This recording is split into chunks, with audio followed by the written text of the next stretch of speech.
Inilah salah satu penyakit paling berbahaya yang bisa menggugurkan amal kebaikan kita. Manusia bukanlah malaikat yang tak pernah salah. Tapi manusia juga bukanlah syaitan yang selalu salah.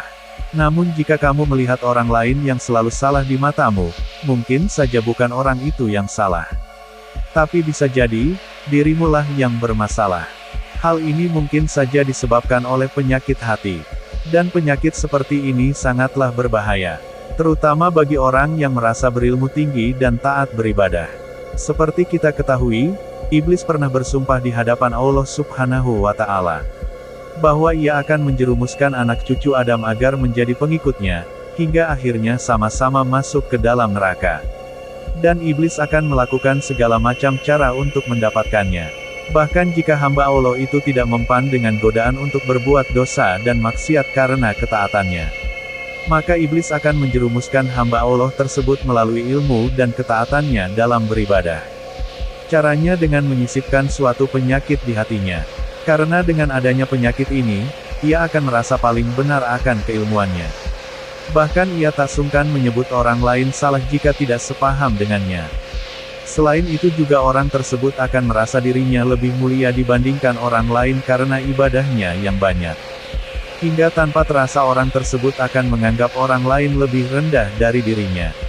Yang lebih menakutkan lagi dari penyakit ini ialah, orang tersebut tidak merasa bahwa dirinya telah berbuat zolim terhadap orang lain.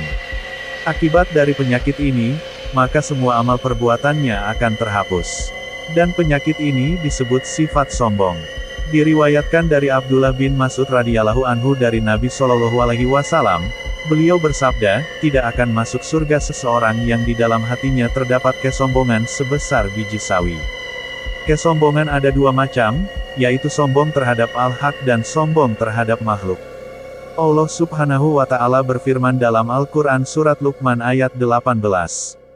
Dan janganlah kamu memalingkan wajah dari manusia, karena sombong, dan janganlah berjalan di bumi dengan angkuh. Sungguh, Allah tidak menyukai orang-orang yang sombong dan membanggakan diri. Karena sifat sombong inilah yang membuat iblis yang pada saat itu bernama Azazil, terusir dari surga dan menjadi penghuni abadi di neraka. Nauzubillahi min zalik. Semoga kita dijauhkan dari penyakit ini dan tetaplah rendah hati. Karena kita tak pernah tahu kebaikan amal seseorang hanya dari sisi yang terlihat oleh mata saja. Dan kemuliaan seseorang di hadapan Sang Pencipta, tidak dinilai dari sisi penampilannya saja. Semoga bermanfaat.